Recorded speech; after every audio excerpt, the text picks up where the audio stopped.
هەوڕێن هێژەم کاتتان باش هەواڵن هێژادان باش ئەوڕۆکە لەو بەرنمەیەدا سەرەتا بە سۆرانی قسە دەکەم و دوایی هەردوو هەموو بابەتەکە بە زەراوەی کورمانجیش باسی لێوە دەکەم یعنی ئیرۆ ئەم لەسەر دوو مژاران داخن مژارێک دێ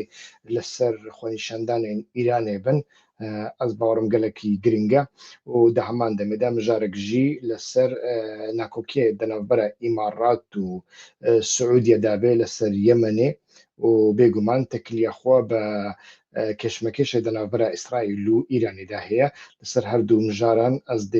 دەست پێکەدا بە سۆرانی باعفم پشتڕاژی ئەزێ بە کورمانجی باعفم لە کەرەماخوا بەمەڕابن هەڤڵێن هێژە سەر ساڵاوە پیرۆز بێ دە سەر ساڵا نودا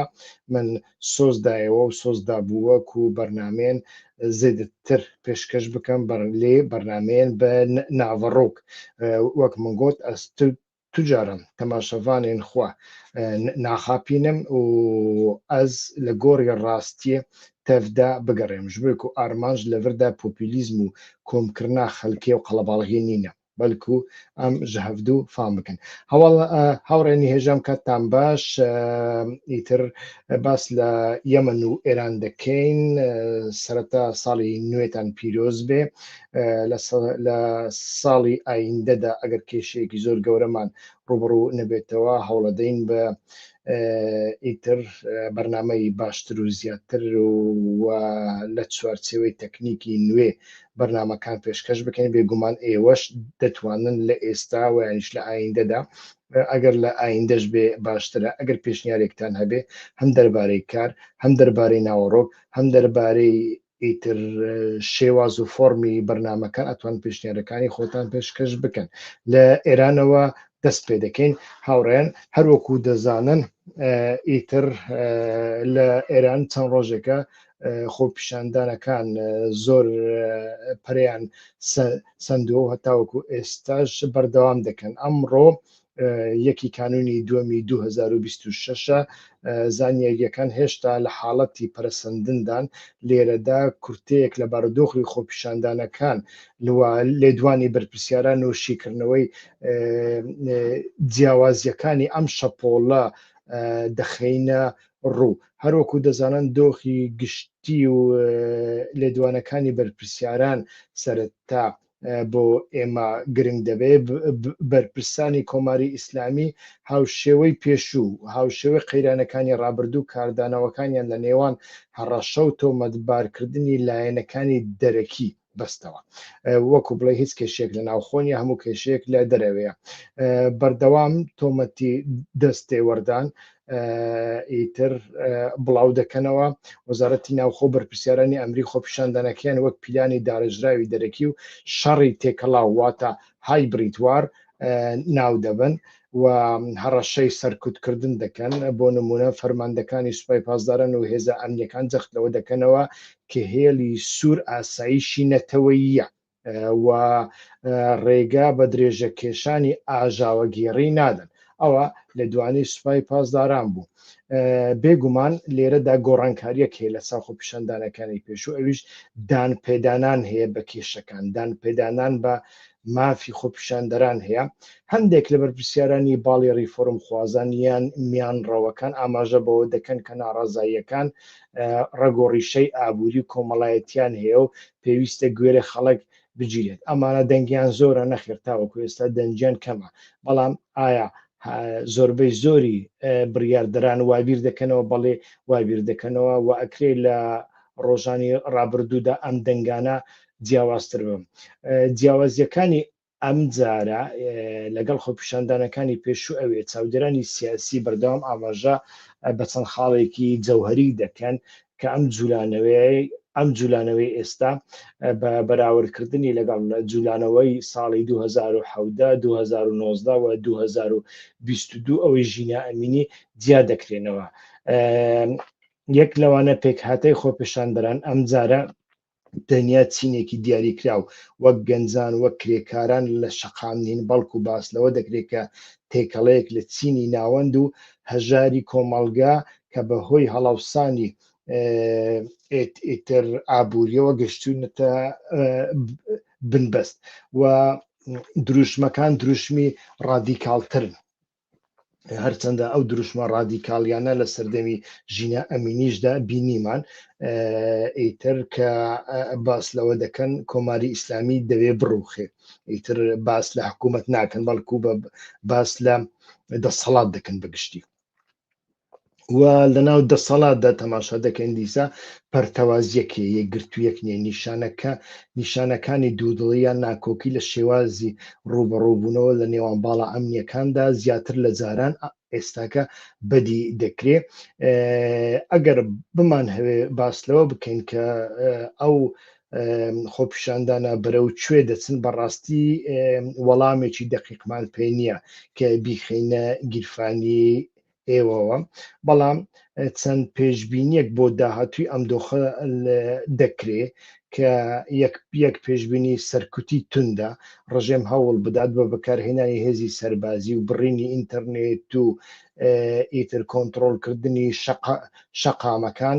ئەمە بەتەنیا لە سەرودا ڕاستە ئەکرێ ئەوان بتوان خۆپیشاندان سەرکوت بکەن بەڵام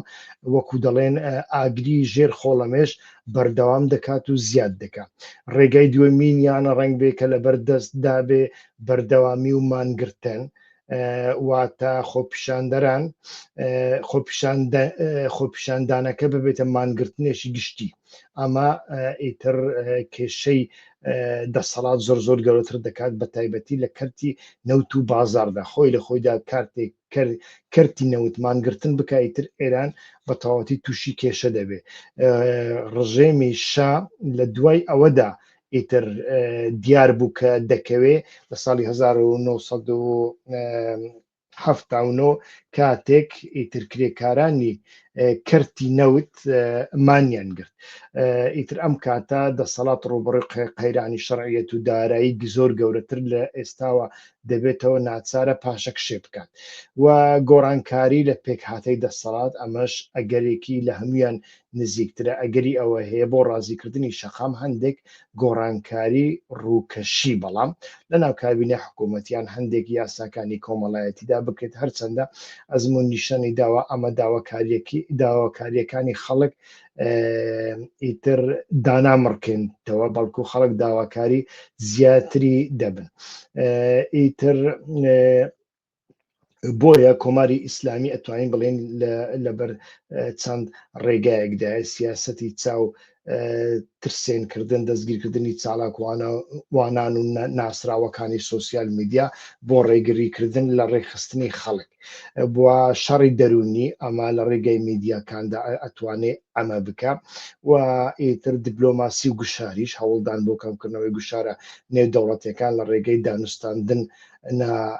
ئەتۆمیەکان یان پەیوەندی هەرێمیەکان بۆ ئەوەی دەستی کراوە بێت لە ناو خۆدا ئەمەش ئێران ئەتوانێ بیکە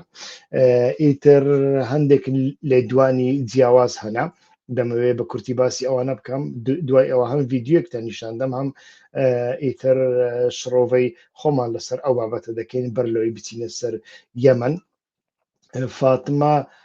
مێهرەجانی گوتەبێژی حکوومەتی ئێران ڕۆژی پێنجشەمە ئەمڕۆکە ڕایگەیان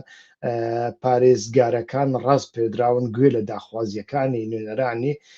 پیشەوەران و متمانە پێکراوی کاسبکاران بگرن بۆ ئەوەی بڕیاری دروست بدرێ و کێشەکان چارەسەر بکرێن یعنی ئەمە لە مێژووی کۆماری ئیسلامی ئێراندا بەڕاستی شتێکی تازەیە کە دان بە خۆپیشاندەراندا دەنرێ و حکوومەت هەرچەندە هەندێک دامەزراوە باس لەوە دەکەن کە ئەمە کێشەی دەرەوێیانیش دەستی دەرەوەی تێدایە بەڵام ئیتر تەماشا دەکەین ئەمە لە هەموو ئیتر ئەمە ئەمڕۆکە گەشتۆتە ئاستێک کە گوتەبێژی حکوومەتی ئێران لێدوانێکی وابدا ئیتر ئەمڕۆکە لە شارەکانی مەڕەفدەشت و فولاد شەهری پارێزگای ئەسفەهان خۆپیشاندان هەبوون هەروەها لە شارەکانی لۆردگان لە پارێزگای چوار مەحاڵ و بەختیاری خۆپیشاندان کران بەپێی ئەو ڤیددیوانەی بڵاو کرانەتەوە هێزە ئەمنیەکان بۆ بڵاو پێکردنی خۆپیشاندەران گازی فرمکرۆسیان بەکارهێناوە بەپێی ئەو زانیاریە نافەرمیانەی چونکە بەڕاستی ئەمە زیاتر هەواڵەکان لە سوسیال میدیادا وەردەگرین لە شاری لۆردگان دوو گەنجی 21 ساڵی و 28 ساڵی ئەڵێن گیانیان لەدەستداوە لە فولاد شەهریش کەسێک بە ناوی داریوش ئەنساری بە تەقیهێزەکانی ئەمنی کوژراوە ئیتر بەڵام هەتاوەکو ئێستا وەکوتم بە فەرمی ڕانەگەێنراون لە تارانیش دوای ئەوەی محەممەد سادق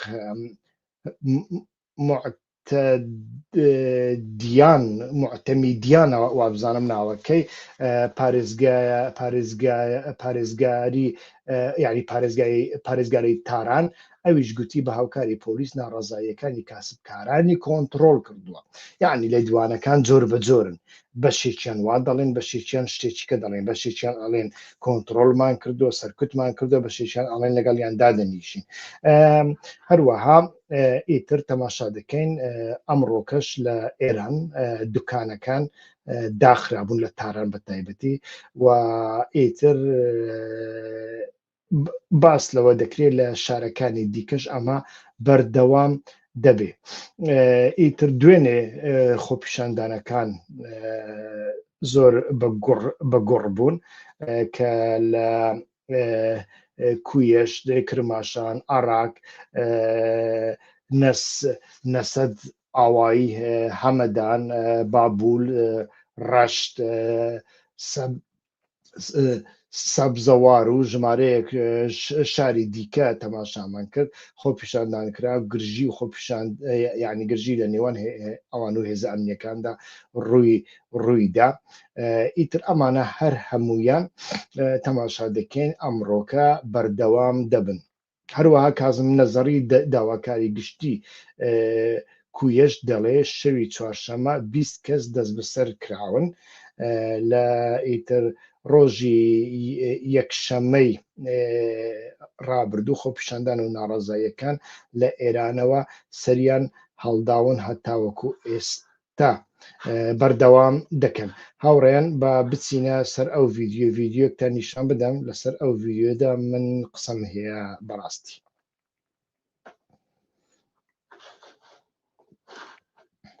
کنید صدای خودروها نیست صدای موتورسیکلتی که از جلوی دوربین رد میشه نیست جمعیت دوره اما صدا واضحه صدای محیط نیست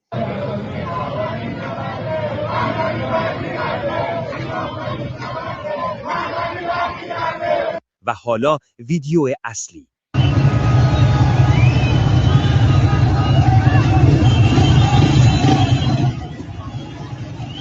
اضافه کردن شعار افکت نیست دستکاری است بی شرافتی است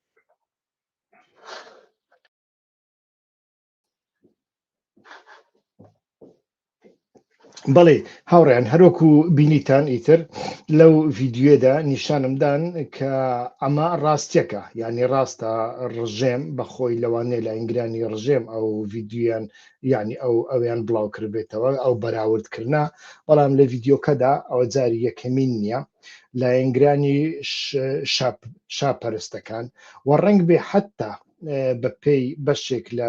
چاودێرانی سیاسی ئێرانی ئەوانەی لە ئێران زۆر شارەزان لە پەیوەندی سۆسیۆلۆژی شارەزان و لەوە شارەزان کە ئەکرێ سوپای پاسدارانیش ئەوە بۆ خۆی بەکاربێنێ ڕنگ بێ سوپای پاسدارانیش ئەمەی کردبێ و ڕنگ بێ لە ئینگرانی شاپەرستەکانیش ئەمەیان کردبێ کە دیمەنی خۆپیشاندانەکان دێنن پاشان لەسەر سوسیال میدیا دەنگی جیاوازی لەسەر ساز دەکەن لێرەدا تەماشامان کرد لە دیمەنەکەدا دەنگی لەسەر دەنگێکی جودا لەسەری ساز کراوە کە داوا دەکرێ بنەماڵەی شا بگەڕێنەوە شاپەرستەکانی ئێران بگەڕێنەوە و ئەمە هەروەکوتم ئەکرێ شاپەرستەکان بن ئەکرێ لە ئینگرانی ئیسرائیل بن چونکە شاپەرستەکان زیاتر پەیوەندیان بەتەنیا لەگەڵ ئیسرائیل هەیە ئەمریکاش جویان لێناگرێ و ئەشکرێ سوپای پاسداران بن لێرەدا سوپای پاسداران ئیتر بەرژەوەندیەکەی چییە؟ بەرژەوەندیەکەی ئەوەیە کە بە خەڵک بڵێ تەماشاکەن ئەگەر ئێوە خۆپیشاندان بکەن ئەو ڕژێمەی کە 40 ساڵ بەر لە ئێستا ئێوە خستوتان خوارەوە تڕۆتان کردووە ئێستا دەگەڕێتەوە ئیتر ڕنگ بێ ئەمە بکە و لە هەمان کاتدا ئەکرێ لە مەشروعیت بەدەست بخە بۆ سەرکوتکردنی خۆپیشاندەران چونکە بەڕاستی بنەماڵەی شا وەکو جاسوس بۆ ئیسرائیل کار دەکەن یعنی پەیوەندیەکیان بە بەرژەوەندیەکانی خەڵکەوە نییە ئیتر ئەمە زۆر گرنگە لێرەدا دەبێ خەڵک بەڕاستی بە وریاییەوە تەماشای ئەمە بکە ئاگای لە جم و جۆڵی بنەماڵەی شابێ و جیاوازی بکە لە نێوان داخوازی خۆپیشاندەران شۆڕشی ئێران داخوازی خەڵک و لە هەمان کاتدا ئیتر چارەسەریەکی دیموکراتیانە و ئینسانیانە و ئازادانە و لەگەڵ ئەو داخوازیەی کە بنەماڵی شا لە ئەمریکا و لە دەرەوە و لە ئیسرائیل یاری پێ دەکەن چونکە ئەوانە بنەماڵەیەکن ئیتر لە بۆ هەموو خەڵکی ئێران خەڵکێکی تڕۆکراون خەڵکێکی گەندەڵن و لە بۆ خەڵکی کوردستان ئیتر ئەوانە بکوژی قازی محەممەدن ئەمە زۆر گرنگە لە هەمان کاتدا ئیتر ئەوڕۆکە برادێک باسی دەکرد یعنی پرسیاری ئەوەی دەکرد ئایا خەڵکی ئێران تۆ بڵێ زەڕێک دەرسیان لە خەڵکی عراق وەرنەگرت بێ ئێستا کە خەڵکی عراق لە ڕقی ئەڵێم ئەوە کاردانەوەیە لە ڕقی گەندەڵی کوردایەتی لە ڕقی گەندەڵی شیعەکان لە ڕقی گەندەڵی سوننا عەرەبەکان داوای گەڕانەوەی بەعس و سەددام دەکەن تۆ بڵێ خەڵکی ئێران تەجروبەی لەمە وەرنەگرت بێ یعنی بەڕاستی ئەمە تراژیدیایەکی زۆر گەورەیە بۆیە ئەگەر بنەماڵەی شاپەرست بێنەوە سەردەسەڵات بێگومان ئەو گەندەڵیەی ئێستا لە عراق هەیە لە هەرێمی کوردستان هەیە لە ناو شیعەکان و سوننەکان و کوردەکان هەیە لەوێشەوە ئیتر بەردەوام دەبێت کە من دوێنێ لە بەرنمەیەکدا گوتم ئەو گەندەڵیە یەکەمین جار ئەو ڤیرۆسی گەندەڵیە لە بنەماڵەی شەهیدانیدا ئەم زۆر جارکە دەتمە کوردستان ڕێگە نادەم بەڕاستی خەڵک زۆر باسی بنەماڵی شەهیدان بکە یان بچمە ماڵێکیان ئیتر وەکو ئەوان قسە بکەم وەڵا شەهیدە و قارەمان بوو خوێنی ڕشت نەخیر لە ڕاستینەکە باز دەکەم کە ئاڵێم ڕاستە ئەمە قارەمان بوو خوێنی ڕشت شەهید بوو بەڵام لە هەمان کادا دەبێت و ئەوەش بزانی کە ئەو دەسەڵاتە لە ژێرناوی ئەو شەهیدەی کردە مردوو و ئەتۆشی مراند چەند دۆلارێکی خستە ناودەمت پۆستێکی دایی پارچە ئارزێکی پێدای ئەمە لە ناو شیعەکانی شێو لە ناو عەرەبە سونیەکانی شەیە ئەمە خاڵێکی زۆر سەرەکیە مرۆڤ کە بتوانێت جیاوازی لە نێوانیان بکە ئەس دەخوازم بە کورمانجی بە کورتاسی بەحسە مەسەلەیە ئیرانی بکەم و پشتڕاژی ئەمێ بەگەڕێن سەر یەمەنی و مژارێکی گەلێکی گرنگە هەواڵێن هێژا ئیدی لە ڕۆژە یەکشەمێ بهورتی حتا نەها خۆنیشاندان لە باژارێن مەزن یا ئیرانی هێژی بە تەمامەتی نهاتیە ناو کوردستانە لێ لە باژارێن مەزن یا ئیرانی باژارن ئیندوستری باژارن قەڵەباڵغ لەوردا خۆنیشاندان هەنا مرۆڤ لێ دنەڕێ دەناوە دەولەت تێدا دوو داخیانیان جودا هەنا یعنی یەک هەنێک بەرپرسێن کۆمارە ئیسلامی وەک بەرێ دەبێژن ئەف ئیدر دەستێکی دەرڤە دەناوە خۆنیشاندانیدا هەیە کو ئەم لە هەمی ڕژێمن ئەوتۆکرات و ڕژێمن دیکتاتۆر و پاشکەتیدا دەبینێن لە تورکیایدا ئەم دەبینن لە عراق سەدامدا ئەم دەبینن لە عراقا نەهادا لە کوردستانێدا ئەم هەموو جاران دەبینن کۆکو لە هەولێرێ دوو کەس کۆم ببن دەبێژن ئەو دەستێکی دەرەکی تێدایە دژمن وسادەکە ئیرانژی نەها ئەو دکەن دە هەمان دەمێدا هەنێک بەرپرسیارن ئیرانی بکو سەر بە بەرپرسێر ئەمنینە و سەر بە وەزارەتی ناوخۆیینە ئەوژی دەبێژن ئەو شەڕێکی پیلانێکی دەرەکیە و شەڕێکی هایبریدە لە دژی کۆمەرە ئیسلامی بەڕێوە دەچێت لۆماژی تو لێ دنەڕی هەم ئەو هەمژی فەرماندەیە سوپایە پاسداران ئارتێشە پاسداران ئیتر تهدیدان دکەن لێ دە هەمان دەمێدا دەناوە ڕیفۆرم خوازاندا هەنێک ڕیفۆرم خوازاندا بەڕاستیژی شتوبەکی جوداتر تێ مەشاندن بەحساوەیەکێ دیکەن و ئەو ناڕەزایی کۆکێوانی ئابووری و جڤاکی هەیە دوێ دەولەت دەڤژ ئیدی گۆداری وانە بکە دا هەمان دەمێدا ئەو خۆنیشاندانên ئیرۆ و هەگەرکو مرۆڤ بەراورد بکە بینە بەرهەفتوو بە خۆنیشاندانên 2017 2019 2022 یا ژینە ئەمینی مرۆڤ هەنێک گۆڕتنان تێدا دەبینی بەحساوەیەکی تێکردن و لە خۆنیشاندانên vêjarê tenê çînek nayête sercadê çînên cor bi cor têda hene ew jî nîşaneyeke ku krîz qeyran hemî îran lexwe girtiye û di heman demê de radîkalîzm heye li nava diruşmê xwenîşandanan da û behsa rêberê Komara İslamî dikin yanî hemî sîstem dikin hedef ne tenê hikûmet her çi qasî ev li dema jîna emînî ve dest pê kiriye heta niha û em dibînin di nava dewletê de dûdilî û nakokî heye li hemberî çawa ڕوبەڕوویە خۆنیشاندانان ببن ez ê behsa vê yekê jî bikim îran li hemberî sê sînaryoyan daya ku yek ji wan sê sînaryoyan xwenîşandanan serkût bike lê eger ku xwenîşandan serkût kirin mîna agiriyê bin ew ê agrê bin çi bêjin bin kûmirê êdî agir zêdetir dibe li bin ve û sînaryoyek behsa vê yekê têkirin heger ku xwenîşandan encam negirin ihtimala berbidin gurevê yanî mangirtinê giştî yanî dev ji kar berdin kar nekin û gava ku xelek jî neçe serkar betaybetî jî li meseleya bazar û yanî supermarket û bazar û ji wê jî betaybet îndûstriya petrolê de îran bi rastî perêşan dibe yanî rejêma şa berê jî weqasî xwenîşandan hatin kirin nehat rûxandin lê gava ku karkerê karmendên pîşesazî îndûstriya petrolê dev ji kar berdin îtir rejêma şa ket û di heman demê de behsa vê yekê dikirin ku dibe îran hinek guhortinan bike ev guhortin dibe ku guhortinên kokdar nebin lê hinek guhortinan bike da ku xwenîşandan hinekî sizt bibin yanî Komara İslamî li hemberî çend sînaryoyên bi wî rengî de ye li hemberî çend sînaryoyan de ye ku tektîkên cor bi cor bimeşîne ka em bizanin di demê pêş de çi dibe lê wek me got guhortinek jî heye li nava Îranê de yanî êdî meselen Fatima Mihaciranî ku gotebêjê hikûmeta Îranê roja îroka ragihan ku ew hemî parêzgar yanî walî rast pardine ku bi xwenîşandanan re bi berpirsê wan û nûnerê wan re bicivin û guhdarî daxwaziyê wan bikin û pirzgirêka wan çareser bikin yanî ev pir giring e bi qasî ku em lê dinirin li hinek ciyên de êdî hinek walî gutarên tund didin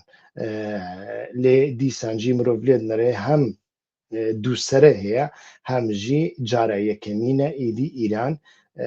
dan bi xwenîşandanan dinê berê dan pêda nedina û berê qebûl nedikir bi temametî digo wana hemû xaînin êdî gerek kes guhdarî wan neka û heqê me ye ku em wan serkût bikin lê niha gava ku gotebêjê Îranî wisa dibêje bêguman ew tiştekî cudatir e min vîdyoyek nîşanî we da li Instagram li wê vîdyoyê de berastî jî me dît ku dû tiştên cuda hene yanî xwenîşandan heye xwenîşandan radîkalin jî lê mirov lê dinire dengek li ser hatiye zêdekirin yanî hatiye montajkirin ku qaşo xwenîşander daxwaziya vegera sîstema şahînşahî dikin yanî hûn dizanin 1979 şoriş li Îranê çêbû û Şah Revî Pehlewî û li Emerîkayê mir niha kurê wî ku 24 saetan êdî li derve کار دکا لێ دەستەکە ینی پشگیریە کوسا لە پشتوینینە بەڕاستیژی ئیسرائیل هەنێک و موساد هەنێکی وانە بکارتینێ لێ دەناڤ خۆدا بەڕاستی پشگیریەکیوان نینە مخابن لە خۆنیشاندانێن لە پێواژوێ خۆنیشاندانی ژینە ئەمینی دا هەنێک ئالین کوردان دچون پێرا دانس دکردن و هەنێک ئالین کوردان ژی کو دچن میناوان ئاڵەیە کوردستانی و ئاڵەیە ئیسرائیلی بلند دکەن و شیعاران دژی ئیرانی داوێژن ئەگەر نییە تێوان ژی وسانە بێت دکەوە هەمان چارچۆ vê ez wî rast nabînim berê mîvanekî min berêz Şemal Beşîrî ku devî werî de pir kûr e behsa vêyekê kiribû yanî ev heldana aleya İsraîl û aleya Kurdistanê ji ku vedê behsa vêyekê kirdibû ku êdî nasyonalîzma Kurdî guhortinekî beserda hatiye berê ew guhortin bi çend qonaxan behs kir lê behsa vêyekê jî kiribû hûn dikarin li beşa duwemîn ya bernameya êdî nasyonalîzma Kurdî vêyekê bibînin ku Şemal Beşîrî têda beşdarî kiriye dû bername her dukan godar bikin hûn ji wêyekê fehm bikin çima gêncekî Kurd û yani jî dû gencê Kurd aleya Kurdistanê û aleya İsraîlê bi hevdûra hel dikin û ew dewarê fikrî de dewarê mecrifî de tê çi watayê Kak Şemal pir baş behsa vêyekê kiriye hawreyan kabîne ser meseley Yemen li Yemen carî yekema êtir ştêkî zor nûê li aradayê we pêm waye giring e we morî xwe li Rojhilatî Nawerastî nûê ede karîgerî li ser Êran dibê karîgerî li ser İsraîl dibê û karîgerî li ser Iraqî jî dibê li bo hindê li bo meseleyê Kurd zor giring e peywendî nêwan Erebistanê Siûdî û Mêrnişînê yekgirtû Erebekan Îmarat li Yemen li hawpeymaniyekî serbaziyê tundûtolawe bo rikeberayetiyekî jeopolitîkî aloz êstaka gorawe û ema hemûman dibînin herçenda her du la bi fermî wek beşek li hawpeymanî erebî mawnetewe yanî li ser li pêşkemîran belam amenza stratîjiyekaniyan bi şêweyekî berçaw li yektir ciyabûnetewe lêre de hewla din bi kurtî bas li kêşekan bikin rolê Êran û İsraîl û nîgeraniyê taybetîkanî Siûdiya sebaret bi karîgerî İsraîl dixeyne rû yekemîn kêşa serekekanî nêwan Îmarat û Siûdiya li ser Yemen rêknekewtinî nêwaniyan li dû dîdgehî ciyawaza serçawe degirêt bo Yemenî duayî ceng yani ew jî yekparçeyî li beramber ciyabûnewe yekparçeyî bimîne we ciyabêtewe Siûdiya dawayê Yemenekî yekgirtû dikat ke li layen hikûmetî şer'î we wata encûmenê serkirdayetî serokayetî bi Kurdî pê dilên ke ema encûmeneke Siûdiya piştgirî lê dike bo ewey navçeyekî cêgîr li ser snûra başûriyekanî hebe belam Îmarat piştgirî li encûmenê guhastinewey başûr dikat ke dawayê serbixweyî bo başûrî Yemen dikin yani emane ciyawazîxwazin bi teniya Îmarat piştgiriyan lê dikin paşan baz dikin bo Îmarat piştgirî li wane dike û rolê İsraîl lêre de çi ye îtir li heman katda rikeberayetiyek li nêwan Siûdiya û Îmarat heye li ser birîkarekan Îmarat hêzekî milîşyayî 90,000 kesî drûst kirduwe maweyekê îtir pareyan bo davîn dikat li wana pêyan degotirê lîwakanî Emalîqa û piştîneyê emniyan pê dewtirê ke zor car legel hêzê hikûmetî Yemen yani encûmen meclîs ke Siûdiya piştgiriyan lê dike tûşî pêkdadan dibin îtir ema yekek li kêşekanî dîkê ye we li heman katda li ser pêgey stratîjîk kêşe ye Îmarat serinzî li ser kontrolkirdinî deryakan e pêgey xwe li bender û dûrgeha stratîjiyekan zêgîr kirduwe wek dûrgey پێڕیم لە دوورگەی بابل مەندەل و سۆکۆترا و سعودیەش ئەمە وەک هەوڵێکی ئیمارات دەبینێ بۆ باڵا دەستبوون بەسەر ڕێڕەوەکانی دەریای سوور و کەنداوی عەدەن لەسەر حیسابی هەژمونی سعودیە. لە هەمان کاتدا لەسەر مەسەلەی بەکارهێنانی ئیسلام لێرەدا دیسان ناکۆچی هەیە. سعودیە ئەگەر ناچاریش بێ ئامادەیە کار لەگەر پارتی ئیسلاح بکە کە پارتێکی یەمەنیە و سەر بە ئیخوان مسلمینە بۆ ئەوەی شەڕی حوسیەکانیان پێ بکە. بەڵام ئیمارات ئیخوان مسلمین وەک هەڕەشەیەکی گەورە دەبینێت و هەوڵی پەراوێزخستنی ئیسلاح دەدات، نایهەوێت ئیسلاح بەشداری بکە لە حکوومەتی ئایندا. ئەمەش بووەتە هۆی گرژی لەگەڵ حکوومەتی ڕیاض. لە بەرنامەکانی پێشودا باسم کردبوو کە ئیمارات پێشتری لەسەر ئیخوان مسلمین زۆر تونند بوو چونکە وەکو سعودیە ئەو کارتانەی لە دەستدانین کە سعودیە هەیەی لە بەرامبەر ئیخوان مسلمین. سعودیە وهابیەتی هەیە، سعودیە وڵاتێکی بەهێزە، سعودیە وڵاتێکی ئابوووریە، ئیتر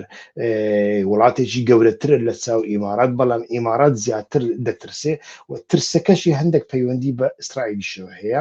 بە تایبەتی لە دوای 7 ئۆکتۆبەردا ئیمارات و ئیسرائیل سوورن لەسەر ئەوەی بە هەموو شێوەیەک دەبێ ئیخوان المسلمین لە هەموو جێرەکان تەجریج بکرێت، تەشیر بکرێت، چونکە ئیخوان المسلمین ئیتر بە هەموو شێوەکان پشتگیری لە حەماس دەکات. و خاڵێکی دیکە هەیە ئیتر لە تایبەت بە ئەوەی نیگەرانیەکانی سعودیە زیاتر ئەو نیگەرانی کە پەیوەندیان بە ئاسایشی و ئابووریەوە هەیە. یعنی سعودیە نایەوێ حیزبوڵایەک لەسەر سنوور دروست ببێ. گەورەترین ترسی ڕیاض دروستبوونی دەوڵەتێکی هەمیشەیی حوسیەکانە کە سەر بە ئێران بێ لە باکووری یەمەن کە پڕ بێت لە موشکی دوورهاوێژ و ئیتر فڕۆکەی بێفرۆکەوان. یعنی ئەوەی ئێستا ئیمارات دەیڵێ بە ئێمە یەمەن بکەین بە دوو بەش، باکوور و باشوور. باکوورەکە بدەین حوسیەکان بۆ خۆیان چی دەکەن با بکەن، باشوورەکەش با بۆ ئێمە بێ. بەڵام سعودیە ئەمەی ناوێ. سعودیە دەیەوێ یەمەن یەکگرتوو بێ و هەموو جیهەتەکان کۆبکاتەوە لەگەڵ هەمویان کار بکە بە گروپی ئیسلاحیشەوە کە ئیمارات کێشەی لەگەڵی هەیە، بەڵام لە کۆتاییدا لە دژی حوسیەکانی سەر بە ئێران بەکاری بێنی، چونکە دەرفەتێکی زۆر گەورەیە لە بەرامبەر سعودیەدا لە ئێستادا کە ئێران پراوێز خراوە و گوشاری لەسرە بە کێشەکانی ناوخۆی و بە کێشەکانی لەگەڵ ئەمریکا و ئیسرائیل دەناڵێ سعودیا بتوانێت گورجی خۆی بوەشێنێ و مەترسی هەمیشەی حوسیەکان لە یەمەن کۆتایی پێبێنی. پاشان کێشەیەکی کشانەوەیە. سعودیا دەیەوێت کۆتایی بە جەنگ بێت بۆ ئەوەی سەرنج بخاتە سەر پرۆژە ئابووریەکان، واتە دیدگەکانی 2030. بەڵام پشگیری ئیمارات بۆ جوداخوازەکانی باشوور ئەوە یەمەن نائارامتر دەکات و وا دەکات کە شەڕەکان بەردەوام بن و وا دەکات ئەگەر بێت و یەمەن ببێتە دوو بەش کە پایتەختەکە لە دەست حوسیەکاندای حوسیەکان بە بەهێزی بمێننەوە و ئەمە ئیتر پیلانەکانی سعودیە بە تەواوەتی تێکەدا. لە هەمان کاتدا مەسەلەی سەرکردایەتی ناوچەیی هەیە. محەممەد بن سەلمان خۆتان دەزانن کە دەیەوێت ببێتە سەرکردەی بێ ڕێکەبەری جیهانی عەرەبی بە کورد و کورمانجی. بۆیە ئیتر چالاکیەکانی ئیمارات لە بەرژەوەندی ئەو دانین کە وەک تەحەدایەک لە بەرامبەر سعودیا دەبینێ. لێرەدا کێشەکانی ئێران و ئیسرائیل لە یەمەن زۆر گرنگە. یەمەن بەردەوام بۆتە گۆڕەپانی جەنگ، بۆتە قوربانی جەنگی سێبەری نێوان ئێران و ئیسرائیل. ئێران حوسیەکان وەک بنکەیەکی پێشەوە بەکاردێن بۆ گوشارخستنە سەر سعودیە و هەڕەشەکردن لە کەشتیوانانی نێودەوڵەتی بەدابینکردنی تەکنۆلۆژیای پێشکەوتوو بۆ حوسیەکان. ئێران ڕکەبەرایەتی ناچار دەکات ملیاران دۆلار لە بەرگەریدا خەرج بکەن. ینی ئێران، سعودیا و ئیمارات وا ناچار دەکات کە هەموو سەرۆت و سامانەکانی خۆیان لە مەسەلەی بەرگریدا خەرج بکەن لە ئایندەدا ئیتر کەندا وەکو خۆیان دەڵێن وڵاتانی سعودیە و ئیمارات نەبنە بەهشت و ئیتر خەڵکی ئێران حەسوودیان پێ ببە لە هەمان کەدا ڕۆلی ئیسرائیل دەبێ باز بکەین لە دوای ڕێکەوتنی ئەبراهام 2020 ئیسرائیل زیاتر نیگەرانە بە دەریای سوور ئیسرائیل بوونی حوسیەکان وەک هەڕەشەیەکی ڕاستەوخۆ بۆ سەربەندەری ئیلات و ڕێڕەوە بازرگانیەکانی بۆ ئاسیا دەبینێت ئیسرائیل بە دوای ئاڵوگۆڕی زانیاری هەواڵگیری و بوونی ئەمنیە لە ناوچەکەدا بۆ چاودێریکردنی جوولەکانی ئێران و حوسیەکان لێرەدا ئێران دەیەوێت کۆنتترۆلی بابلمەندت بکات بۆ ئەوەی دەسەڵاتی بەسەر بازرگانی جیهانیدا هەبێت ئیسرائیل دەیەوێت ڕێگری لە گەماڕۆی دەریایی بکات ئیمارات لە ناوەڕاستدایە پەیوەندیەکانی لەگەڵ ئیسرائیل بەکاردەهێنێت ئیمارات بۆ نوێکردنەوەی سیستەمی ئەمنی خۆی و لە هەمان کادا دەرفەتێک بۆ ئیسرائیل دەڕەخسنێت تاوەکو پێگەی لە دەریای عەرەبیدا هەبێ لێرەدا تەماشا دەکەین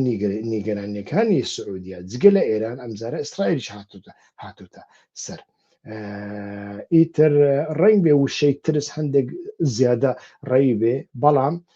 بەدگومانی و حەسادەتێکی استراتیژی زۆر هەیە لەلایەن سعودیەوە دژ بە ئیمارات یعنی ئیتر کێشەی سۆکۆترا کە ئیتر دوورگەیەکە هەرچەندە راپۆرتەکان ڕەت کراونەتەوە بەڵام باس لەوە دەکەن کە هاوکاری نێوان ئیمارات و ئیسرائیل لەو دوورگەیەدا هەیە بۆ دروستکردنی بنکەیەکی هەواڵگیری وەکوتم ئەو هەواڵانە ئیمارات ڕەتی دەکاتەوە بەڵام سعودیا نیگەرانە لەوەی ئیمارات هێزێکی نەعەرەبی ئیسرائیلی بانکێش بکات بۆ دروستکردنی بنکەیەکی سەربازی یان هەواڵگیری لە شوێنێک کە ڕاست بە حوشەی پشتەوەی خۆی دەزانێت یعنی هیچ وڵاتێکی عەرەبی هیچ وڵاتێکی ئیسلامی نایهەوێ ببێتە دراوسەی ئیسرائیل عەرەبەکان لە دوای کێشەی ئیسرائیل و فەڵەستین ئەو هەموو نازوفیزەی مسر هەڵدەگرن بە خێوی دەکەن ساڵانە ئەو هەموو پارەی پێدەن بۆ ئەوەی چونکە قبولی کردووە دراوسەی ئیسرائیل بێ دراوسێ بوونی ئیسرائیل لەلایەن وڵاتێکی مسلمان لەلایەن وڵاتێکی عەرەبی زۆر زۆر ئاسان نییە ترسی تورکیا لەمەدایە تورکیا چی بوو ئیتر بەبە قاتیلی عەبدوڵڵا ئۆجەلانی بەبە قاتیل بە پێ قسەکانی داوود باخچەلی ئەڵێم تیرۆریست و بەبە قاتیل ببێتە دامەزرێنەری ڕێکخراو یعنی ئورگوت قڕوجوسی دەوڵەت باخچەلی چەند مانگێک پێشەوەی تۆقەڵەکە دەم پارتی بکە بەردەواو وای دەگوت ئەوە بکوژی منداڵانە ئەوە تیرۆریستە چۆن دەبێت بە بەڕێزەوە بانجی بکە لەگەڵ دەم پارتی دەبێت دەم پارتی دابخرێ ئەگەر دادگای دەستوری دەم پارتی دانەخست دەبێت ئێمە دادگای دەستوری دابخین بەڵام چەندی پێ نەچوێتتر ئەو هەمان دەڵەت باخچەری ئەمجارە ئۆجەلانی لە بەبە قاتیلەوە کردە دامەزرێنەری ڕێکخراو ویانیش سەرۆکی ڕێکخراو سەرۆکی کوردەکان ئەمە هەمان ترسە تورکیا نایهێ لە سووریا ببێتە دراوسەی ئیسرائیل سعودیاش بە هەمان شێوە ئیتر بۆیە سعودیا ئەو ترسانە هەیە و ترسی سعودیا سەروەریشە لە دەستدانی سەروەری سعودیا هاتنی ئیسرائیل بۆ ناو کێشەی یەمەن لە ڕێگەی ئیماراتەوە وەک ئاڵۆزکردنی دۆخەکە دەبینێت ئەمە وا دەکات حوسیەکان شەڕان گێستر بن ئەگەر بێت و ئیسرائیل بکەوێتە ناو یەمەنەوە چونکە ئەو کاتە شەڕجی زایۆنیزم وەک هەم وەک ئامرازێکی بانگەشە هەم وەک مەشروعیەت بەکاردەهێنێت و ململانەی ئێران و ئیسرائیل ڕاستەخۆ دەهێنێتە سەر سنوورەکانی سعودیە کەواتە سعودیەیە کە دیدگایەکی هەیە لە ساڵی 2030دا سعودیا بکاتە گەورەترین بەهەشتی جیهان و شاری عاقڵ دروست بکە و سەرنجی هەموو تۆریستەکان هەموو کۆمپانیاکان هەموو سەرمایە جیهان بخاتە سەر وڵاتی خۆی هەمووی لە تێک ئەچی لە وڵاتێکدا کە شەڕی حوسیەکان و ئیسرائیل و ئێران هەبێ هیچ کەس ئامادە نییە بۆ یەک ڕۆژی سەردانی ئەو وڵاتە بکە ئیتر لە بۆ هەندێ تەماشا دەکەین ئیتر سعودیا ئێستا خەریکی لێکدانەوەی پرسی ئاساییکردنەوەی پەیوەندیەکانێتی لەگەڵ ئیسرائیل ئەگەر ئیمارات و ئیسرائیل پێکهاتەیەکی ئەمنی بەهێز لە یەمەن و دەریای سووردا بەبێ بەشداری سعودیا دروست بکەن ئەوە کاریگەری و توانای مانۆڕی ڕاز کەم دەکاتەوە وا دەردەکەوێت کە سعودیا لە دواوەی ئیمارات لە داڕشتنی ئاساییشی ناوچەکەدا دەمێنێتەوە بە کورتی گرژی نێوان سعودیا و ئیمارات لە ئێمە جەنگێکە بۆ هەژبوون و دەسەڵات سعودیا دراوسەیەکی جێگر و یەکگرتووی دەوێت بۆ پاراستنی سنوورەکانی بەڵام ئیمارات یەمەنێکی پارچە پارچە یان لەژێر دەسەڵاتی باشووریەکانی دەوێت بۆ کۆنتترۆلکردنی ڕێڕەوە بازرگانیەکانی جیهان و هاتنە ناوەی ئیسرائیل بۆ ئەم هاوکێشەیە لە ڕێگەی ئیماراتەوە ڕاز نیگەران دەکات چونکە گۆڕانکاریەکی نوێ و نادیار دەخاتە ناوچە ئیتر باشووریەکان و تەحەدای ڕۆلی مێژووی سعودیا دەکات وەک بڕیاردەرەی سەرەکی لە ئاسایشی نیمچە دوورگەی عەرەبیدا بەڵێ هەڤڵن هێژە ئەوژی لەسەر سعودیا بوو مە بەحسا سعودیا کرد و یعنی سعودیا و ئیمارات لەسەر دەمەکی درێژە ئیمارات دەخوازێ ئیدی گەشتیە پێڤژوەیەکی و حوسی لە جێخۆ ببینێن لە باکوور ببینێن لە باشوورژی دەوڵەتێکی نو ئاوا ببە لێ سعودیا دژی vەیەکێش بووی و سعودیا دزانە هەگەر و دەوڵەتێک نو ئاوا ببێ بە دەوڵەتە باکوڕە بەردەوام دەناو شەڕدا بن سعودیا دەخوازە حتا 2030 پرزگرێکێک لە یەمەندا نەمینێ هەمی ئالی کۆم ببن بە گروپە ئیسلاحژی و گروپەکی ئیخوان مسلمینە هەم بە هەمیان ڕ لە هەف بکە لە دژی حوسیان ژبێک و دەرفەتێکی پڕپڕ مەزنە و حوسیان ژەهۆلێ ڕابکە لە وردا ئاژی تەسلیم بگرێت دەدەمەکیدا و ئیران بە پزگرێکن دنێ مەژولان لە نافخۆ و لە دەرفەدا دەرفەتێکی وسە ji بۆی سعودیا جارێک دنێ هەڵ ناکەبێ لێ ئیمارات دەخوازە ئیدی بە دەوڵەتێکی جودا دەوڵەتێکی ینی دوو دەوڵەتێن جودا و بە تایبەتیژی دەوڵەتە باشوور لە بن دەستێویدا بێ لەسەر هەنێک بەلگیان دەمەکی درێژە گوت و بێش تێکردن ئەو بەلگە ئیمارات ڕەت دکە لێ بەحساوەیەکی تێکردن لە هەنێک دوورگەیاندا ئیدی ئیسرائیل و ئیمارات بە هەفتوو ڕاکار دەکەن و دەخوازن هەنێک بنگەهێن ئیستخباراتی و عسکەری ئاوا بکەن بۆ چاودێریکردنا بەندەرە عەدەن ئیدی یعنی ڕێکە ئاوی کۆری دۆریا ئاوی و ئەوژی بێگومان سعودیا زێدەتر نیگەران دەکا ji بۆی و سعودیا ناخوازە بە جیرانێ ئیسرائیلیەک یا دنێژی هەگەر و ئیسرائیل بنگەهێکی لەوەر ئاوا بکە ئەو بنگە دژی ئیرانێ دەبە وێ دەمێ ئیدی هەم ئاراجێک دکەوە دەستی حوسەکان و شەڕ بەردەوام بکەن هەمژی مەشروعیت دکەوە دەستێوان و لە ئیسرائیلێ بخەن لە یەمەن بخەن لە ئیمارات بخەن و لە یەمەنی باشوور بخەن بەوێ ڕەنگیژی ئیدی ئەو نە لە بەرژەوەندیە ئیسرائیلێدایە و دە هەمان دەمێدا هەگەر و بنگەهێکی موساد لەور ئاوا ببە بە ئالیکاریە ئیماراتدا تێوێ واتای دیسا ئیران بەردەوام لەوێ سنوورێدا پرزیرەکان ji بۆی سعودیا ئاوا بکە لۆماژی ئەم لێ دنەڕێن بەناوبەرە ئیمارات و سعودیەدا پرزێکن پڕ جدیانە لەسەر بەرژەوەندیان استراتیژیک و لەسەر تحکمکردنا لەسەر ڕێکە ئاڤیاندا و سعودیا خوا وەک هێزەکی یەکەم و بڕیاردەر دبینە ئیماراتژی و وڵاتەکە بەریا هەر کەسی پەیمانە ئەبراهام ناسکریە دکارە دەوی واریدا ئیسرائیل لە هەمبەری سعودیا بەکار بینە بەێ ئەم بەوێ ڕەنگی هاتن سەر هاتن داویە هەردوو مژاران هەواڵێن هێژە دەمێن پێشدا ئەس نهات شتێکی نابێژە لێ دەمێن پێشدا لە کەرەماخوە نەهاژی دکارن لێ ئەس زێدەتر تەرجی دەکەم هون هەنێکی لەسەر بفکرن دەدەمێ پێشدا ئەم چەوە بەرنمەیان ساز بکەن بەرنمەیان بەوی ڕەنگی ساز بکەن کومن نهات شێکریە یعنی دەستپێکێ بە زاراوەیەکی بێ پشترا بە زاراوەیەکی دنێ ئانژی هون دخوازن دوو بەرنامێن جودا هەبن یەک بە کورمانجی بێ یەک بە سۆرانی یادنێژی نەها زستان هات دووسێ مەهان ئیدی سعات تێن گۆرتن کیژان سعات لە گۆڕی وە باشن وا سعاتانەدا لە جێ کۆمندا بنویسن و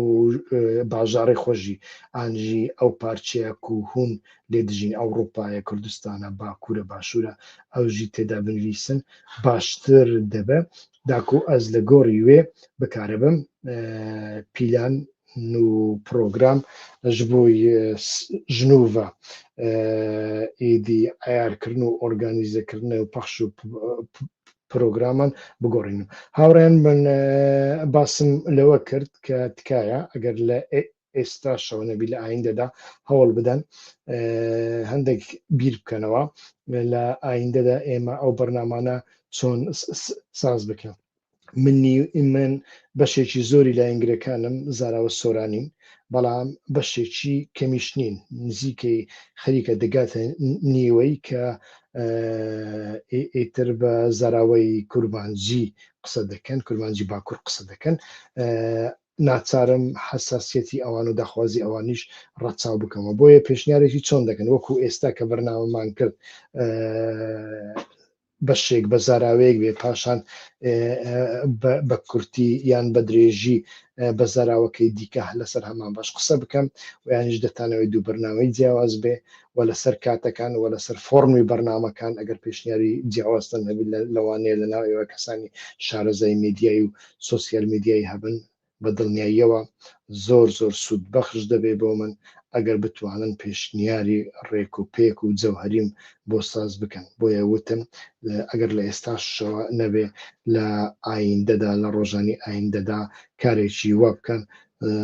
زۆر یارمەتیم ئەدا تکایە بەردەوام من لە ساڵی ئایندە پشگیریمان بکەن بۆ گەیشتن بە جەماوەرەیەکی زیاتر تاوەکو لەو کەناڵەدا بتوانین ڕۆژانە لە بەرنمەیەک بیکەین بە دوو بەرنمەیەک بەیانیان و بەرنمەیەک ئێواران من نیازێکی وام هەیە ئەگەر بۆم بکرێ و ئەگەر بەرنمەی کاری ئێستام نەگۆڕدرێ ڕنگ بێ شتێکی وا بتوانم بیکەم بەیانیان بەرلەوەی بچمە کار بەرنمەیەک ساز بکەم و ئێوارانیش کە لە کار هاتمەوە بەرنمەیەک ساز بکەم تکایە بۆ ئەوەی ئەو توانایم هەبێ من پێویستیم بەوەیە کە هەست بەوە نەکەم ڕەنجەکەم بە فیڕۆ دەڕوا ئێوەش تکایە یارمەتیمان بدەن ڤیدیۆکانمان لە بۆ دۆست و هاوڕێیان بنێرن کەناڵەکەمان ناونیشان و لینگی کەناڵەکەمانە بۆ دۆست و هاوڕێیانتان بنێرن و داوایان لێ بکەن کە ببن بە سوبسکرایب و ڕۆژانە چاودێری بەرنمەکانمان بکەن بەڵام کاتەکە لەسەر ئێوە دەمینێ بەشی زۆرتان چ بڕیارێکتاندا ئەو کاتانە من بەرنامە ساز دەکەم شەو زۆر درەنگ نەبێ باشە ئیتر لە بۆ من باشترە کاتی من لە بەرچاو بگرن بەیانیانیش بخۆم هەڵی دەبژێرم کاتەکان هەتا بەرنامەی ئایندە کاتێکی خۆش ڕێز و سڵاو و ساڵی نوێتان سەر لە نوێ جارێکی تر پیرۆز بێ هەواڵن هێژە هەتا بەرنمەیەکی تەسلااو بۆ ڕێز جارێک دێن ساڵاوە یا 2026 پیرۆز بێ هێوی دارم داخوازیێن وە گەلێنمە و دەردۆرێن وە لە ساڵە پێشیامەدا هەمی بێنە دی دەم باش